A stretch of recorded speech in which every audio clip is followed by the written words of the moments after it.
Se tu tivesse que definir essa convidada em uma palavra, qual seria? Vida. E se tu tivesse que definir lendo toda a história, assim? Eu tava pensando, eu acho que tantas palavras definiriam ela, né? Mas eu diria gentileza. Eu acho que ela é de uma gentileza em tudo que ela faz, na fala, nos gestos. E a gente vai deixar ela se apresentar. Eu acho que nada melhor, né? A gente tá começando, então, a temporada Mulheres que Inspiram. E nada melhor do que elas falarem delas mesmas. Com a gente hoje, Luciana Deretti, 41 anos. Lu, obrigada por estar aqui com a gente, é um prazer. Um prazer estar aqui com essas duas mulheres incríveis, também inspiradoras. E me toca muito quando vocês duas me trazem falam de vida e falam de gentileza. E sentada aqui, eu pensei sobre o que a gente vai falar, já que elas disseram que não haveria roteiro, né? Aqui é com alma. É um bate-papo sincero. E eu tava aqui esperando vocês me chamarem, eu olhei para esse céu azul e pensei, Deus é generoso, né? Então, sim, Luciana Deretti é sobre vida, é sobre a gentileza e não somente junto às pessoas, mas também com relação à vida. Porque estarmos vivos é uma bênção que todos nós recebemos diariamente quando a gente acorda. E Deus nos dá esse direito de escrever e reescrever a nossa história diariamente.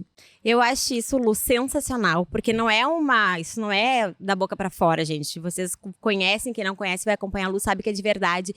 E é uma fala constante tua, e tu passa uma verdade nessa fala, mas eu acho que pro pessoal entender, a Lu é psicóloga, tá? E entender um pouquinho da força dessa tua fala, né? Conta a tua história pra gente. Lá atrás, onde é que tu nasceu? Conta um pouquinho da Lu lá, criança. Para ela contar a história, eu acho que nós ficaríamos aqui umas 3 horas. Ela tem pacientes, enfim. Tenta buscar o cerne da tua incrível história. Porque é uma história que vai transformar qualquer um de vocês aqui que está assistindo. É impossível conhecer a Lu e sair a mesma pessoa.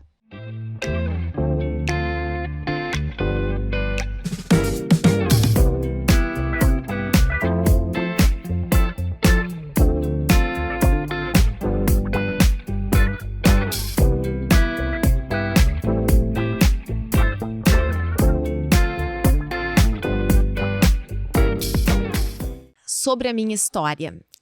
Eu vou tentar ser breve, mas de uma história repleta de simbolismo e que é uma história que, sim, certamente ela decretou a pessoa que eu hoje sou. A minha infância ela foi muito simples. Eu nasci e cresci numa cidade do interior, com pais que sempre incentivaram as coisas simples, mas grandiosas da vida. Então, o contato com a natureza, a contemplação dos momentos de convivência, poder estar com quem a gente ama, eram rotinas que foram sempre priorizadas na minha família. Então, a gente tinha chácara, eu tinha animais de estimação, eu tinha cachorro, mas, enfim, nós tínhamos, né, a galinha, tinha coelho, tinha uma infinidade de acessos à vida. Infância pé no chão, raiz. E a minha vida, enfim, vinha num transcorrer de muito amor, de muito afeto, de muito limite, de muita lei paterna. Como psicóloga, psicanalista de famílias, é algo que eu sempre defendo muito. E as pessoas às vezes me dizem assim, pô, Luciana, tu tens um amor pelas famílias? E eu digo sim, eu tenho um amor pelas famílias, porque como psicóloga e psicanalista há 20 anos, são 20 anos de atendimento, no consultório, eu acredito imensamente no poder que um núcleo familiar saudável tem no psiquismo de uma criança, de um filho. E eu sou prova viva. Eu sou prova viva disso porque, com 14 anos, numa cena de um crime bárbaro, meu pai e meu irmão, eles foram assassinados na minha frente. Meu pai, ele trabalhava num banco e ele exercia a função de fiscal e ele há muitos anos acompanhava, enfim, acabava, né, em razão do seu ofício profissional, tendo contato com uma pessoa que devia muitos anos para o banco. Eu tinha um irmão maravilhoso, 19 anos, acadêmico de medicina, e num domingo à tarde fatídico, essa pessoa embriagada vem num crime premeditado, chega até a minha casa e pega meu pai, eu e meu pai estávamos chegando em casa, havíamos dado uma saída, aquele hábito rotineiro de interior que as pessoas sentam na frente de casa para tomar um chimarrão. Meu irmão estava com a minha mãe, junto aos vizinhos, do outro lado da rua da minha casa, esperando a gente chegar. E quando eu e meu pai chegamos, essa pessoa que estava na esquina esperando, numa tocaia legítima, esse cara muito rapidamente embica o seu carro na frente da minha casa. Meu pai ainda o cumprimenta, dá a mão, e ele muito rápido grita algumas palavras, enfim, que tinham a ver, depois nós podemos entender, que tinha a ver com o que, na verdade, originou.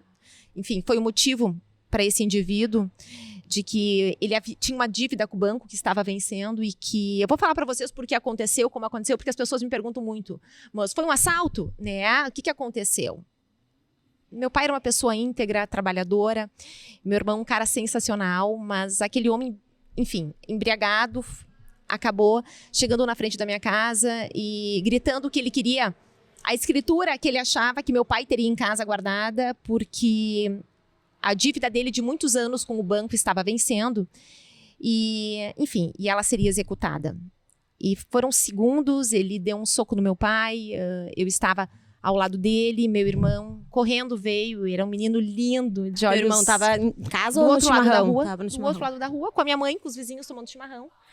E esse homem dá um soco no meu pai, e meu pai só para e diz, né, olha, e nisso meu irmão para ao lado e ergue as mãos e diz, calma, tio.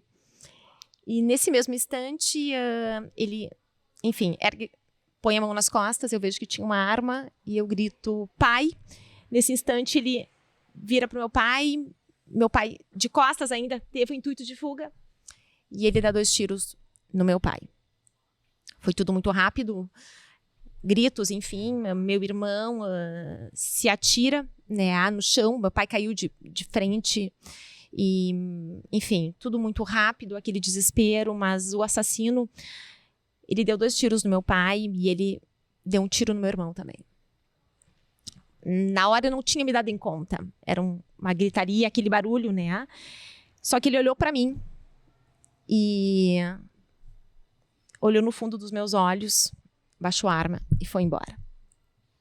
Nós estávamos a uma curta distância e naquele momento, então, eu morri e nasci novamente. O teu irmão foi acudir o teu pai. Meu irmão foi acudir meu pai. E o que aconteceu? Nós não tínhamos visto que o meu irmão estava baleado. Porque foi muito rápido. Meu pai levou os tiros, caiu, meu irmão se atirou para virá-lo de frente, colocá-lo no primeiro carro que vinha passando. Nisso, o meu irmão senta na cadeira em que eu e meu pai sentaríamos com ele ao chegar em casa.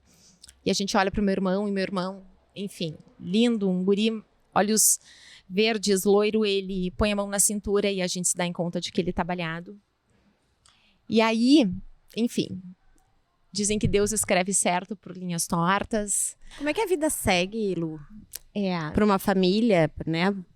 É uma coisa Vamos que lá. não é só destruir uma família, não tem explicação, né? Eu não tenho nem palavras. por muitos anos, a gente se perguntava, minha mãe e eu, por que tantas pessoas, tantos bandidos, pessoas que fazem o mal, levam 2, 3, 5, 10 tiros e não morrem.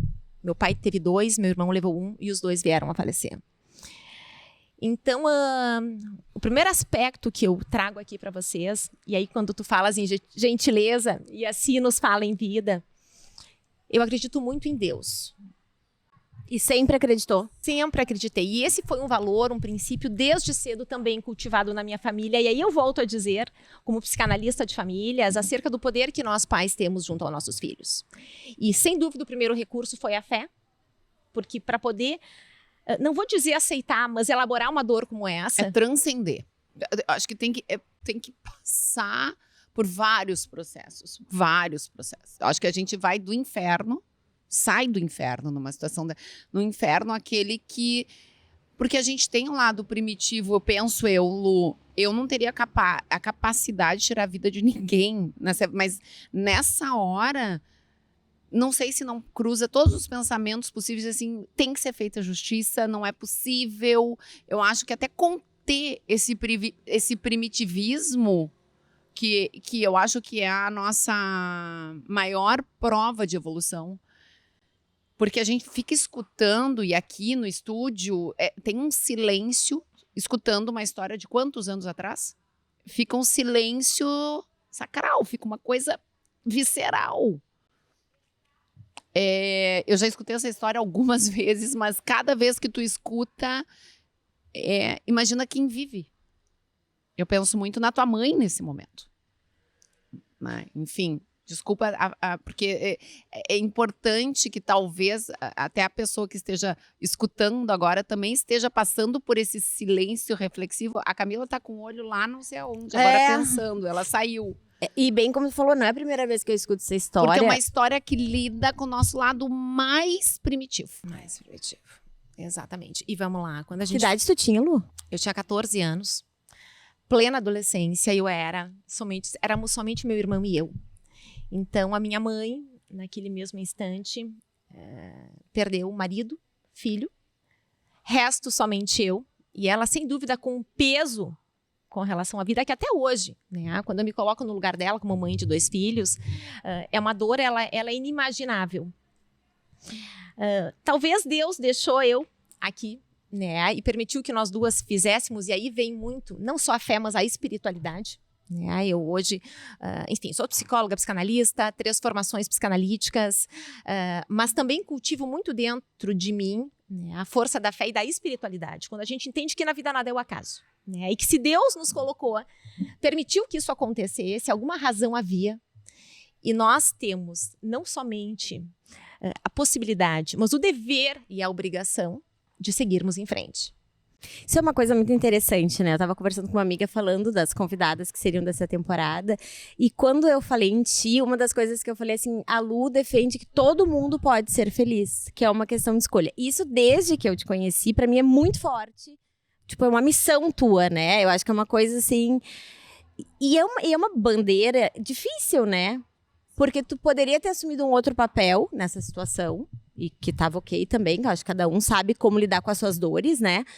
Mas tu fez disso uma missão de vida, de batalha interna, acredito, e de passar isso pra fora, né?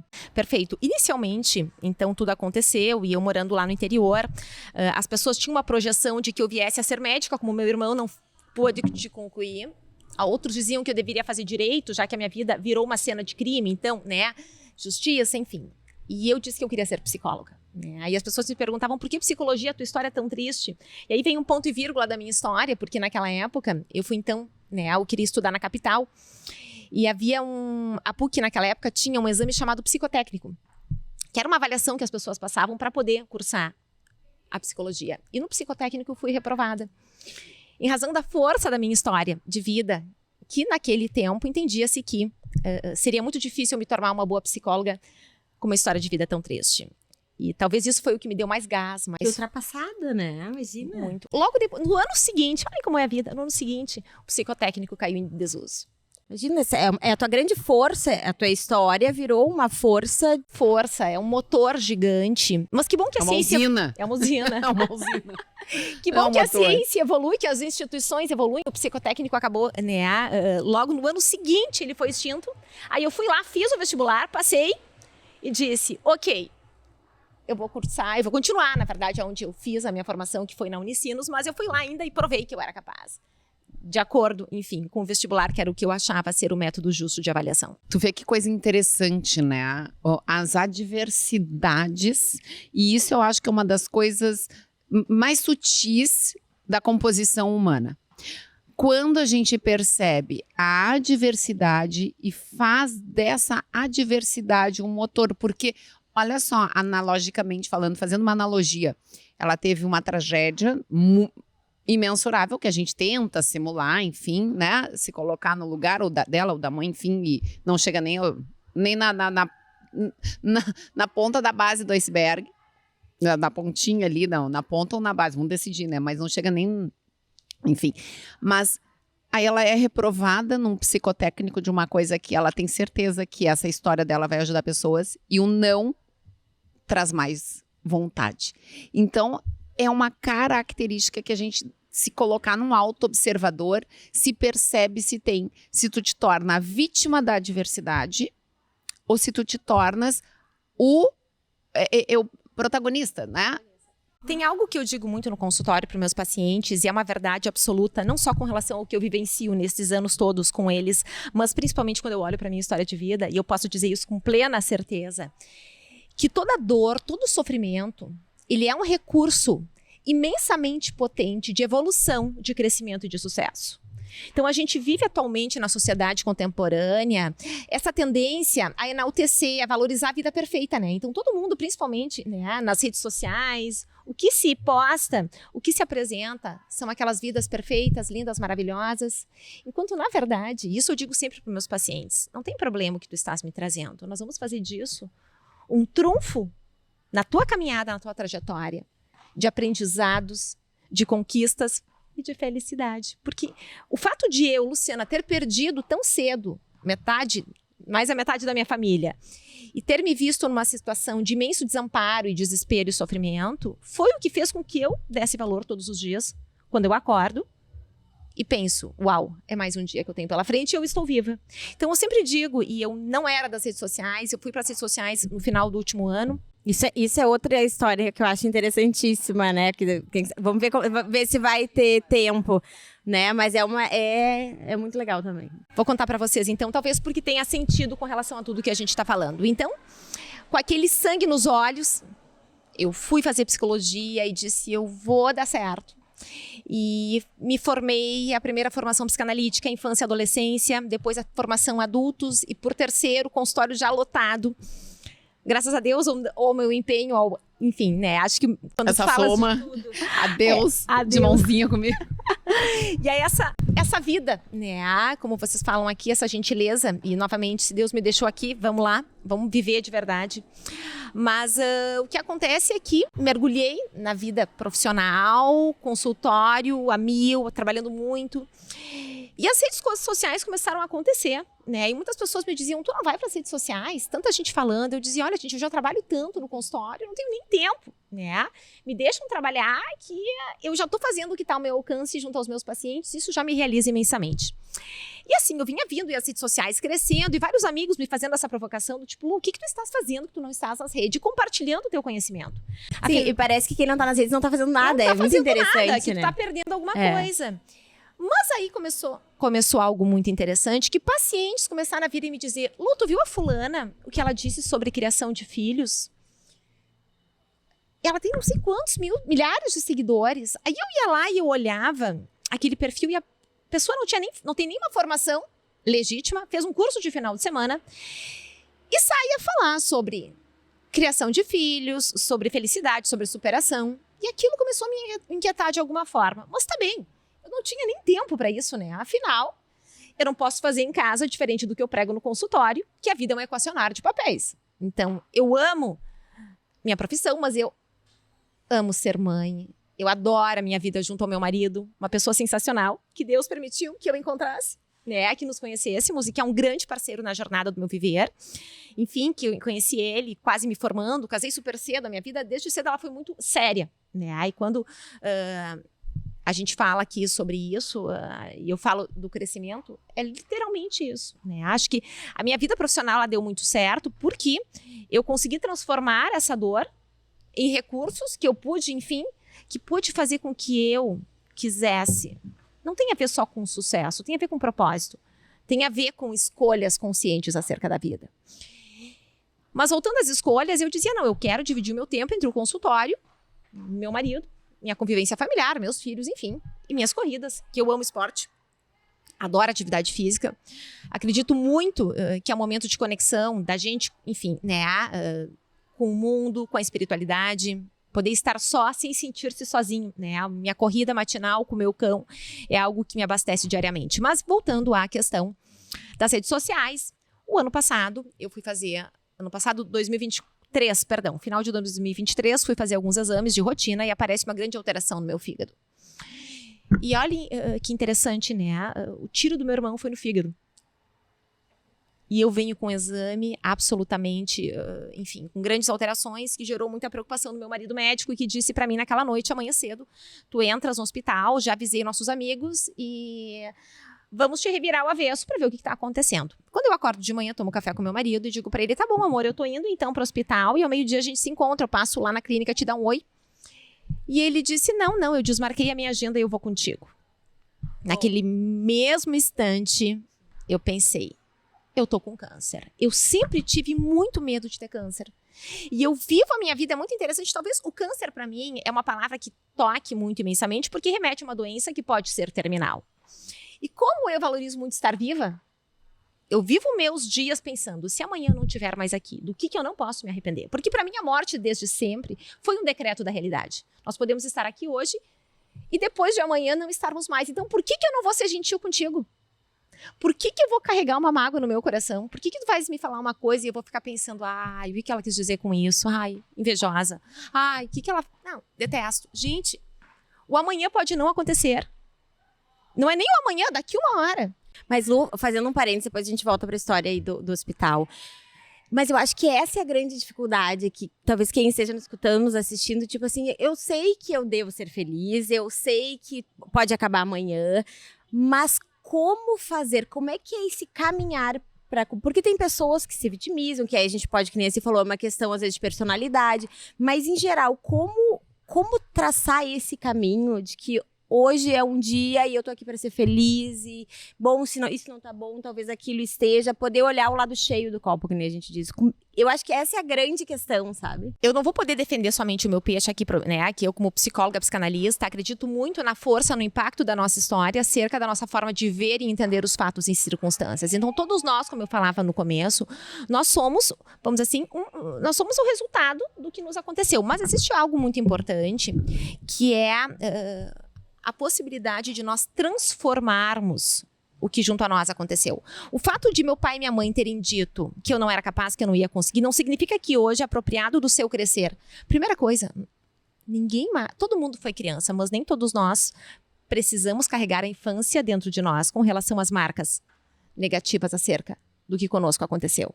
Existe algo que eu vou falar agora, sou psicanalista, acredito imensamente na força do inconsciente, mas eu acredito no poder da consciência. Nós estabelecermos metas, acreditarmos que se estamos aqui não é o acaso, ou a gente quer passar a nossa existência em branco. O que tu queres amanhã, Camila? Se tu não estiveres mais aqui, do que tu não queres te arrepender de não ter feito ou vivido? E como tu queres ser lembrada? Eu não quero arrepender de ter passado tempo com a minha filha. Olha que lindo. E quero ser lembrada como uma pessoa que fazia a sua parte do bem, assim. Olha que lindo. E vamos lá. A tua filha vai crescer.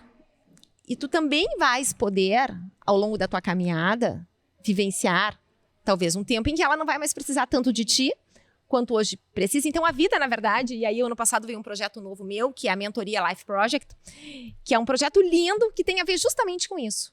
Que é ajudar as pessoas a olharem para a sua vida de uma forma mais consciente, fazendo escolhas mais apropriadas acerca da sua história, com relação àquilo que elas querem lá na frente poder colher.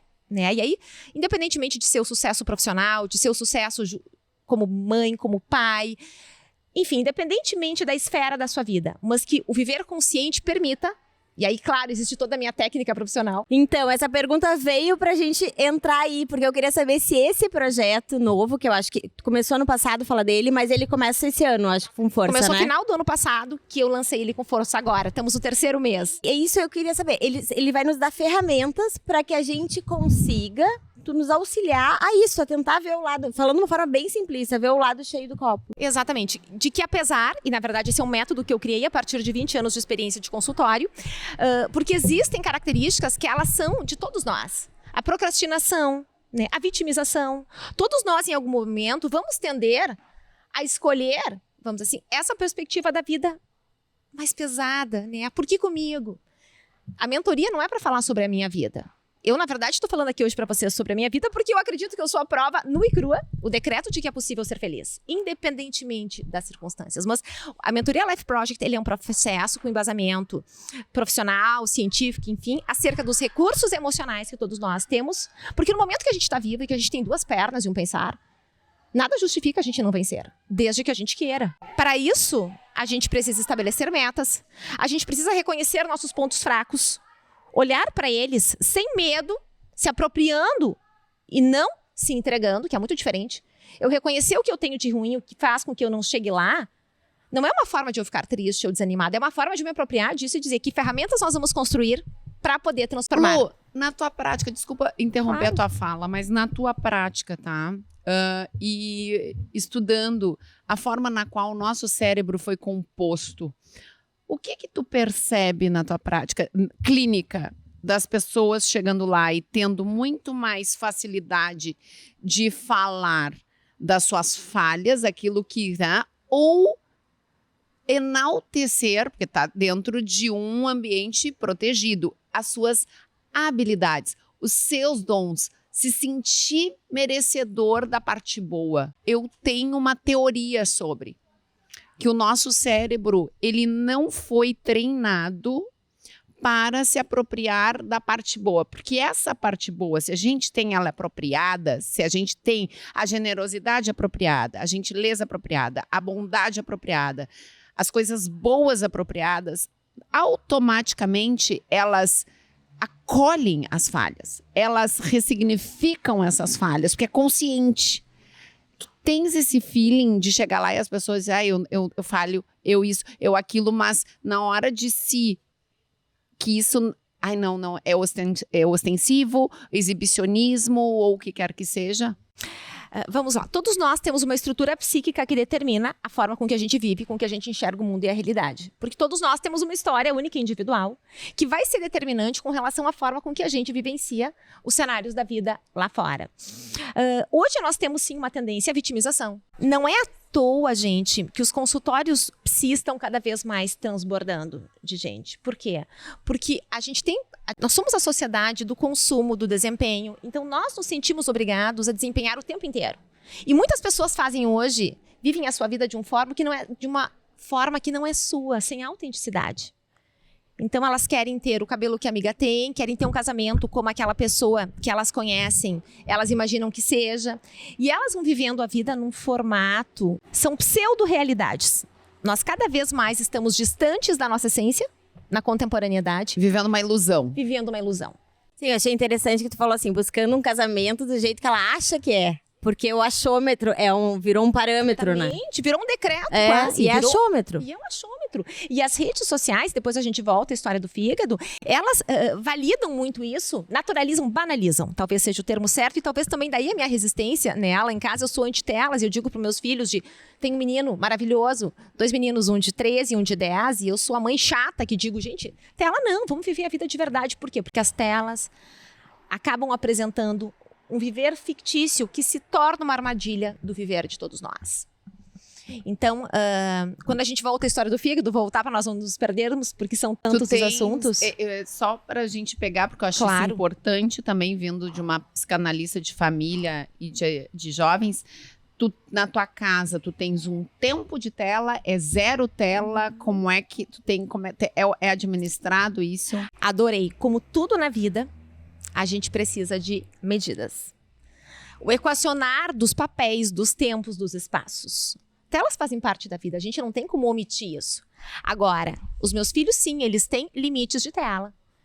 Limite do tempo de videogame, limite do tempo de uso do seu telefone com relação a aplicativos, que eu digo para eles ao final, o que acrescentou? Meia hora, vou dizer, 20 minutos de TikTok lá em casa para os meus adolescentes. Por quê? Porque aquilo lá é uma baboseira. E é nada, né? Pra eles é nada. É 20 nada. minutos. Mas 20 minutos do teu filho, que tu criou, que tu investiu emocionalmente. Alguém que tu nem conhece, que não faz nem ideia do que... Da intenção. Da intenção. Está adentrando nos seus ouvidos e no seu psiquismo. Gente, isso aí é desesperador.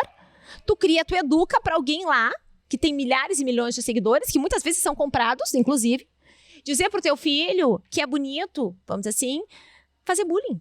É isso que acontece. O bullying é aprendido muitas vezes nas redes sociais, os pais não se dão em conta. Então, em casa tu diz, amor, tu precisa exercitar, filho, todo mundo é igual, no mundo ninguém é mais do que ninguém, a gente tem que pensar que o outro, enfim, é alguém que na nossa vida tem um sentido. Nunca faça com o outro que tu não gostaria que fizessem contigo mesmo. E daí tu deixa o teu filho nas redes sociais, assistindo lá um youtuber que passa o tempo inteiro postando vídeos de bullying, banalizando aquele comportamento. O próprio consumismo, ele é extremamente Sim, explorado o ter nas redes. sendo mais valorizado do que o ser. Então, novamente, a gente volta às características da contemporaneidade. Gatilho, né, gente? Eles trabalham com a mente humana. Na realidade, eles não, o conteúdo é a consequência. Mas a gente que estuda um pouquinho o cérebro, estuda um pouquinho o comportamento, se dá conta de um conteúdo que é para manipulação e tem um conteúdo que é para informação.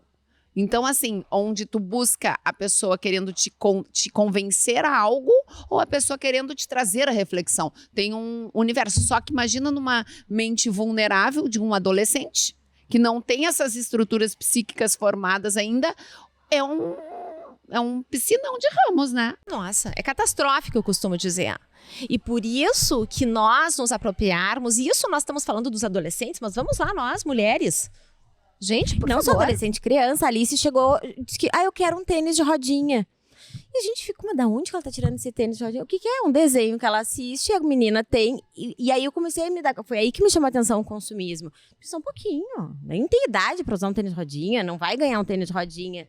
Descontextualizando e contextualizando ao mesmo tempo, só um alerta, eu acho que isso pode botar como um alerta. Vários estudos, Lu, não sei se tu acompanha isso, de muitos neurocientistas, psicólogos, tem um grupo defendendo fortemente sobre isso. Criança, cérebro, vamos pensar em cérebro, de 0 a 2 anos é 0 tela. Pelas sinapses, porque a criança está formando um adicto de dopamina. Tu já traz. Eu vou fazer uma coisa bem forte aqui, mas preciso falar. Que isso foi uma fala até do neurocientista. Tu estás dando cocaína pro teu filho, pro teu bebê de 1 ano de idade. Você tem que ser forte mesmo. Entendeu? E aí? Então, pensar assim, do quanto. Às vezes, pega a tela porque tu precisa dar outra coisa. Dá uma garrafinha com moedinha dentro, com milho dentro, que essa criança vai ficar entretida. Eu vou provocar aqui vocês numa palavra que as pessoas, né, hoje em dia tá na moda a plenitude, né? Todo mundo fala, plenitude, ser plena. O que é ser pleno de verdade? Eu no consultório e na mentoria eu provoco muito meus pacientes. Vamos construir a tua plenitude. E eles brincam com eles dizem, como assim? Eu digo sim, é sobre estar presente conscientemente em cada um dos seus papéis. Então, o sucesso, ele é relativo. Porque a gente muitas vezes vive um sucesso que ele não é nosso. Ele é imposto pelo mundo lá fora. E a gente vive uma realidade que ela é irreal. Então, vamos lá. Os pais, se eles têm um filho, por que eles têm um filho? É para deixar ali ou é para ficar junto de verdade? E ter a consciência de que aquele momento, ele amanhã não volta. Então, ou a gente está trabalhando, ou a gente está na academia, ou a gente está jogando beach, ou a gente está, enfim, né, fazendo outros interesses. E aí a gente chega em casa muitas vezes com o pior tempo do mundo para dar para os nossos filhos, onde a gente já está cansado, a gente já está sem paciência, e aí a gente quer aproveitar a maternidade. Tem algo que eu provoco muito meus pacientes, as minhas mulheres, principalmente no consultório, a pensar. Uma coisa é o desejo de filho, outra coisa é o desejo de maternidade. A gente querer ser mãe é uma coisa, a gente ter um filho é absolutamente diferente. Porque ser mãe é um ideal, muitas vezes narcísico, né? A minha vida só vai estar completa o dia que eu for mãe. Mas ter um filho é um desafio diário e constante.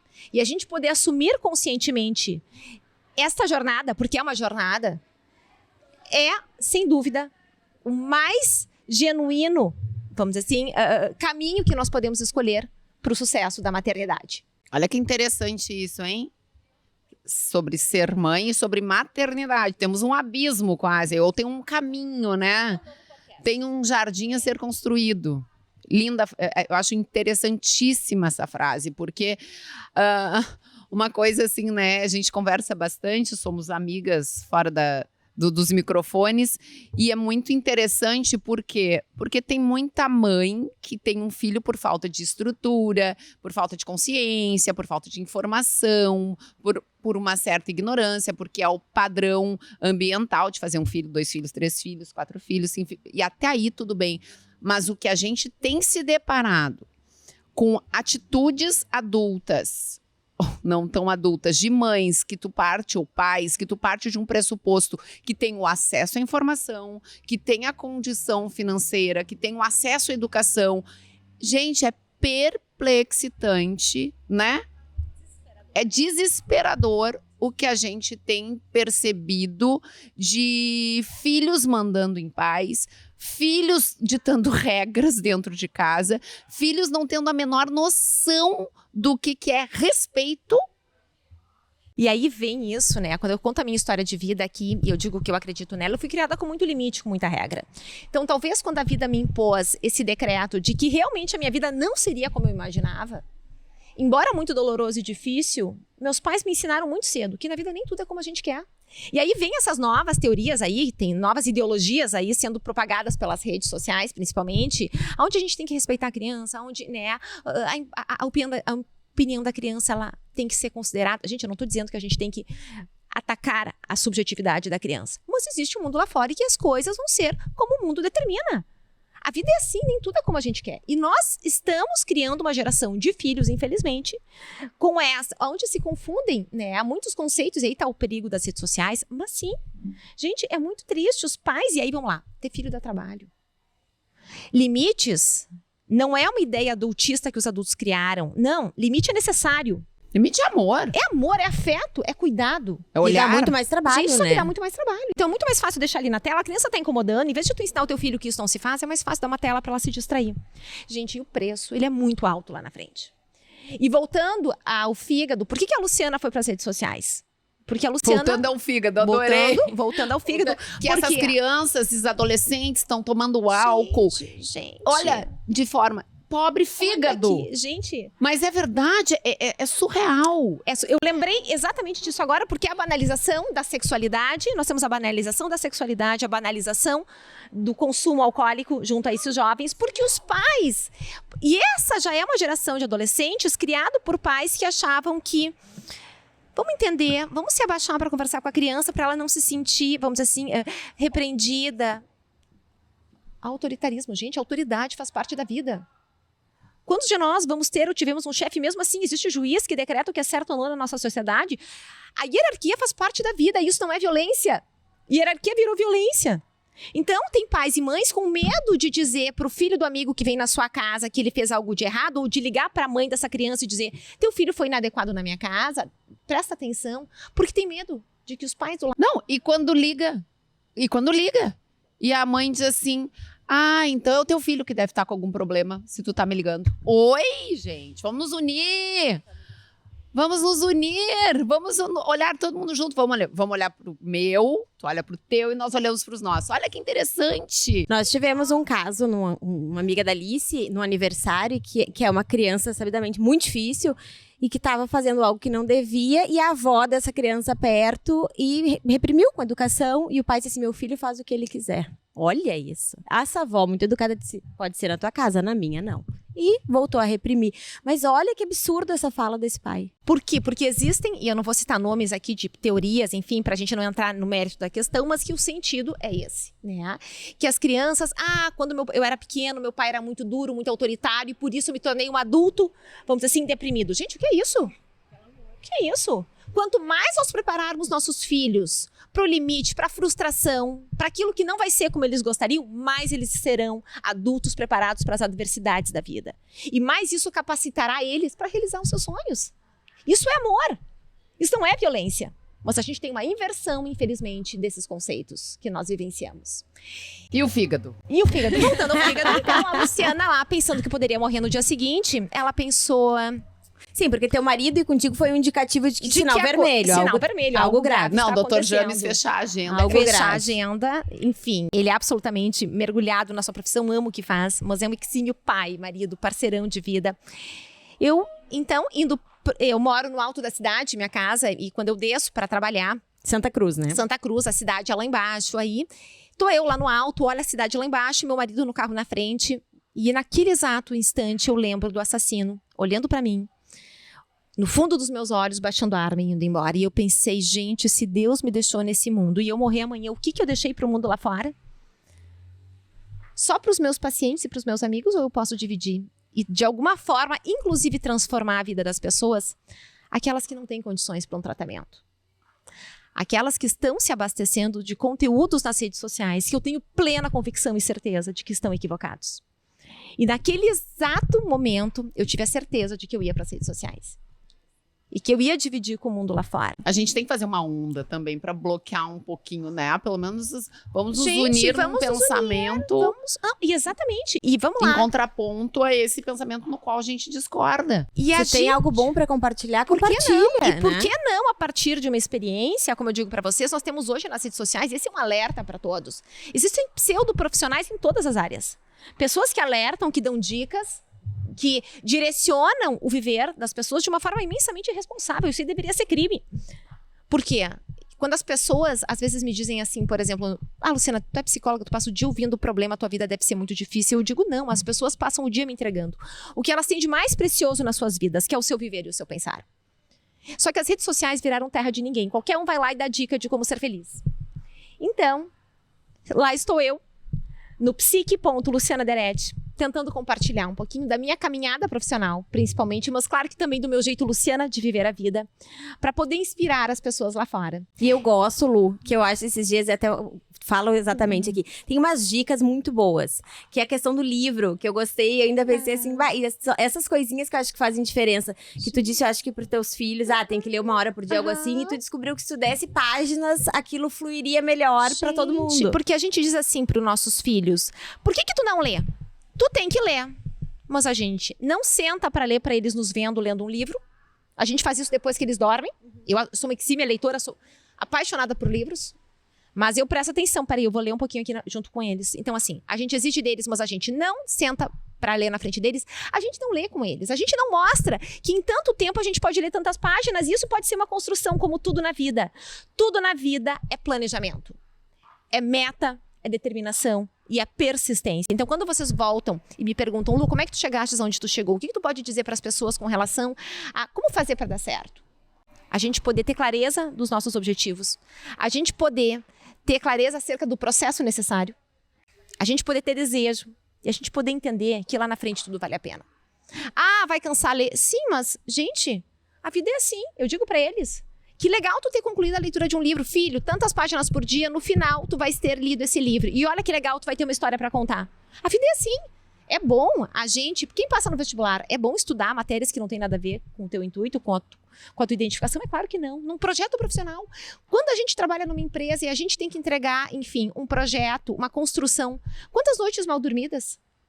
Quantos colegas que tu vais ter que muitas vezes manejar situações de divergência, onde tu vai ter que exercitar a empatia para poder convencer as pessoas de que aquilo é o melhor. Mas do futuro jamais saberemos. A minha primeira formação em 1993 foi comunicação social. Eu tive aula de química na escola. Eu pensava, por que eu tive aula de química? Para que eu tive aula de biologia? Hoje estou fazendo uma faculdade de nutrição e sou apaixonada porque a química das pessoas, a química do corpo, a química do que foi, não é?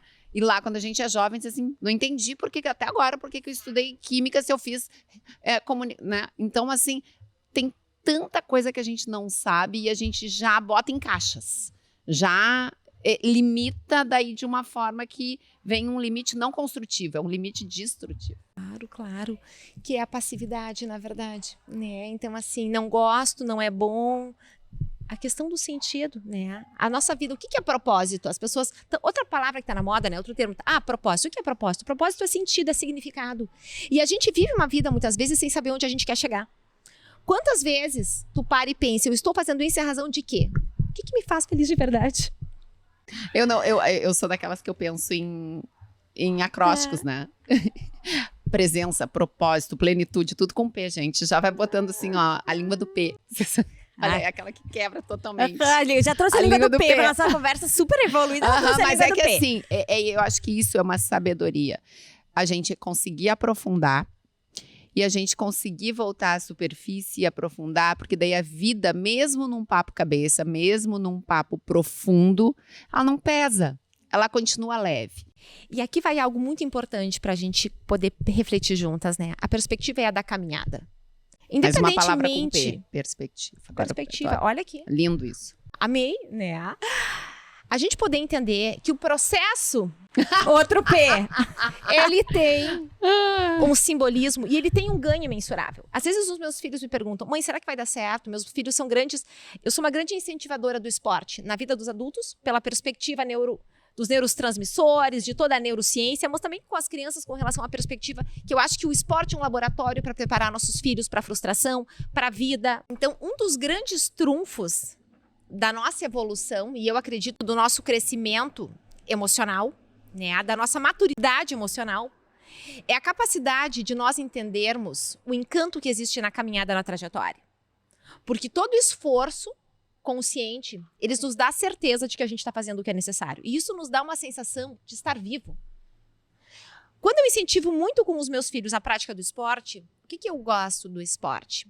Não tem a ver com o troféu, não tem a ver com o pódio. Tem a ver com a caminhada, com o percurso. E a vida é percurso.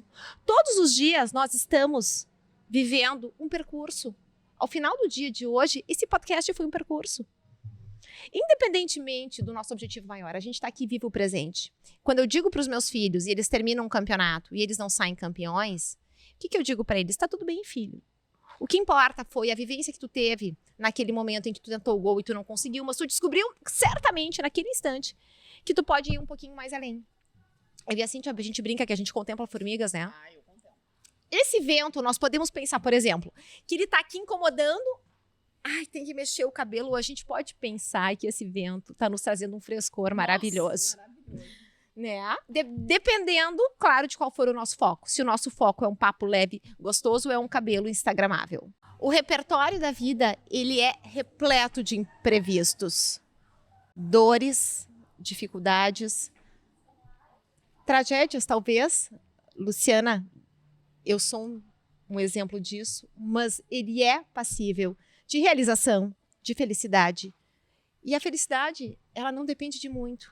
Ela acontece no momento presente, como aqui, agora. Ai, amada. Obrigada, meninas, que A momento. gente que agradece. Mas eu preciso... Tá saindo um livrinho do forno. Não, mas antes da gente contar o que tá saindo, porque é tanta coisa que vocês têm que seguir ela nas redes sociais. Porque as pessoas devem ficar pensando, mas o que tinha nesse fígado? Então conta o final dessa história. Tinha alguma coisa? Quando é que tu... Não conta. Vamos fazer o próximo. Não, imagina, eu estaria lá pensando, mas tinha alguma coisa no fígado? Viramos série do Netflix, temporada 1, episódio 2. Amei! Queridas, Deus é incrível, né? Adivinham? Tá tudo bem.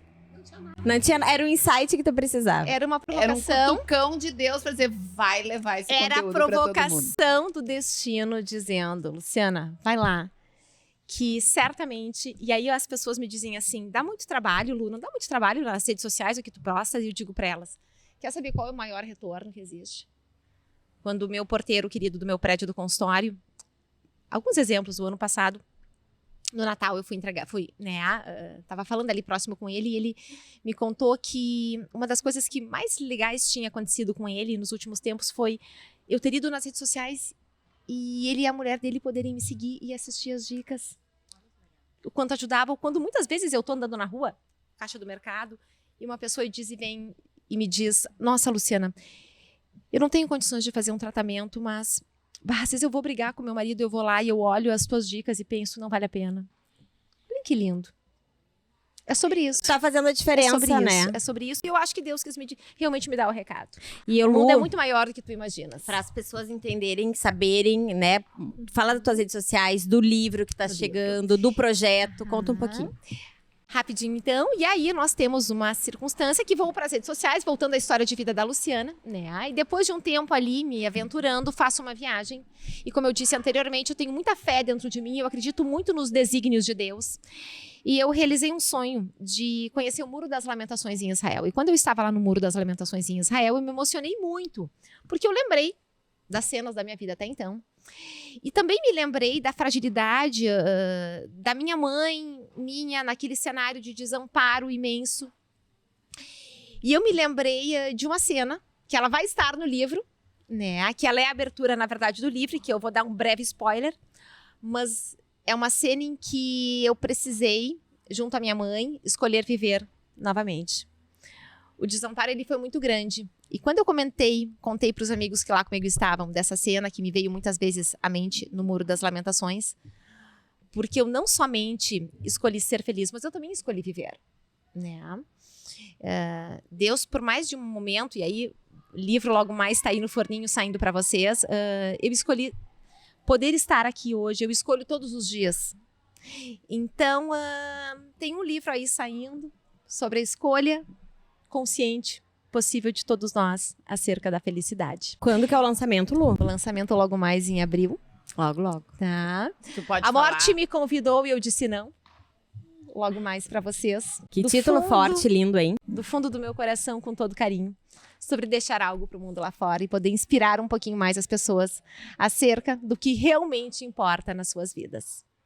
Assim como estar aqui agora. Ai, obrigada, Lu. Obrigada, tu é, de menina. fato, É uma inspiradora. aula de vida, né? É uma aula de vida, inspiradora de Alguém verdade. aí atrás das queridas. câmeras concorda, é uma aula de vida, né?